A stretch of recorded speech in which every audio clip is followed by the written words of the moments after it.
Qu'est-ce que le monde intérieur? Toutes ces choses invisibles que l'on ne voit pas, mais que l'on ressent, comme les émotions, les pensées, et tellement de choses comme le contact avec la nature et son impact sur nous. Partons à l'exploration de ce monde plus vaste qu'on ne le pense. Je m'appelle Haridas, professeur de yoga, sonothérapeute et olfatothérapeute, et j'aide les personnes à retrouver paix et harmonie. Et je vous souhaite la bienvenue sur le podcast Éveil et Sens.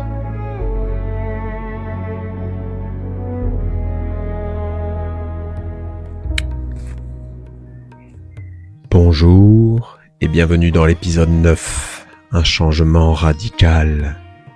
Nous allons voir comment accepter d'être et mettre de côté ce qui ne nous ressemble plus.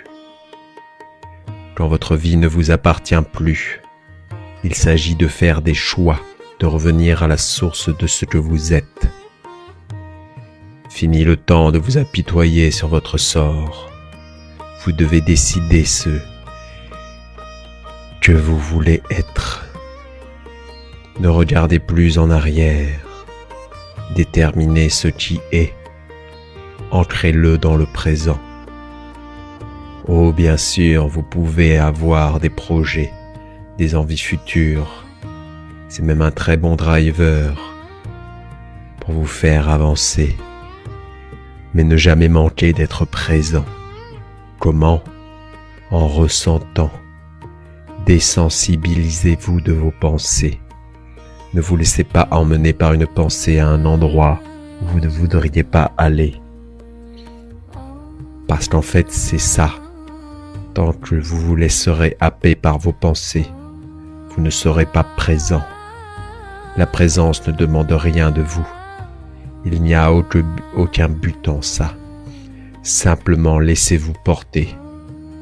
Et si vous lâchiez le contrôle et suivez ce qui vous guide, votre intuition, un message qui vous parle, une invitation à prendre le large, sortez de votre environnement familier, peut-être même devenu trop familier. Ce n'est pas en faisant tout le temps la même chose que votre vie changera. Même si une routine peut avoir du bon, accordez-vous régulièrement du temps pour des choses qui changent de votre quotidien. Allez voir un ou des amis, de la famille, peut-être une exposition. Parce que par moments, on change, mais on ne s'en rend pas forcément compte. Et comme nous effectuons des effets miroirs les uns sur les autres, c'est dans la rencontre que le changement opère. Le lien est indissociable de notre bien-être. Je ne parle pas de l'interaction entre humains, mais entre toutes choses. L'interaction crée la nouveauté, et celle-ci nous redéfinit. Et dans tout ça, il y a aussi la prise de conscience de cette nouveauté. Et elle n'intervient pas forcément sur le moment où celui-ci s'opère. Cela dépend de votre degré de conscience, de présence à vous-même. N'attendez pas de validation extérieure. Elle viendra avec le temps si cela doit arriver. Les changements se font petit à petit, dans l'ombre, sans que personne ne sache.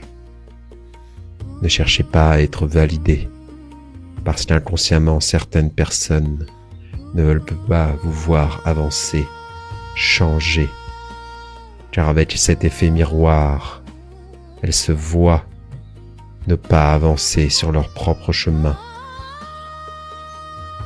Votre changement pourrait les pousser à changer elles-mêmes. Je le répète, cela peut être inconscient. Ces personnes ne sont pas forcément toxiques. Elles ne le font pas forcément intentionnellement.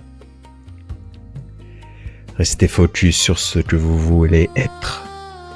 Qu'importe le temps que cela prendra. À vrai dire, il n'y a même pas vraiment de fin à cela. À chaque nouvelle aventure, nouvelle découverte, c'est une nouvelle porte que vous ouvrez et qui peut vous amener à autre chose et ainsi de suite. C'est un jeu sans fin et vous êtes derrière la manette. Il n'y a pas de malchance dans ce qui vous arrive personnellement. Tout ce qui vous arrive, vous l'avez accepté à un moment ou à un autre. Si quelque chose ne vous convient plus, quelle est votre décision? Que souhaitez-vous incarner ici et maintenant pour créer ce que vous souhaitez? La vie vous offre ce que vous demandez. Sinon, c'est le bouton aléatoire qui sera enclenché. Et je ne suis pas sûr que cela vous convienne. Créez à l'infini. Ne vous définissez pas par ce que vous avez été. Dès l'instant que vous êtes dans la création, ce qui a été n'est plus. Vous vous redéfinissez autant que vous le voulez, tant que vous vivez en dehors de votre tête.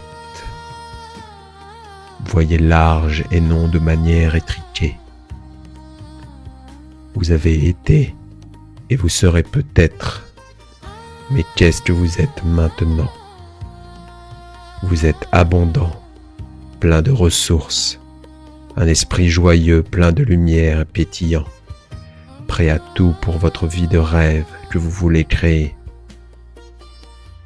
Alors agissez en tant que tel. C'est en incarnant déjà cette personne que vous viendrez à l'être, que vous allez l'inscrire dans votre subconscient. Vous voulez aider les personnes, eh bien allez au contact. N'attendez pas d'être prêt, d'être formé. Je ne dis pas de faire n'importe quoi. C'est juste qu'on n'imagine pas forcément à quel point une simple présence, un simple échange peut déjà aider, et cela ne requiert aucune compétence particulière. En fait, on n'est jamais réellement prêt pour quoi que ce soit. Incarnez cette personne que vous voulez être. Soyez confiant, et par le geste, la répétition, vous l'incarnerez de plus en plus. Vous tiendrez votre juste place, car vous l'aurez choisie, et elle ne sera pas là par défaut. C'est ainsi que commence toute nouvelle histoire, par l'incarnation. Cessez de résister, de contrôler, et devenez ce que vous avez toujours voulu être. Soyez un explorateur de la vie. Arpentez de nouveaux espaces. Appropriez-vous ce qui vous entoure. Ne vivez plus dans l'ombre de vous-même. Même si l'ombre vous suivra toujours, sachez que sans lumière, il n'y a pas d'ombre. Alors choisissez cette part qui vous fera honneur. Soyez lumineux et joyeux. C'était Aridas, et je vous dis à bientôt.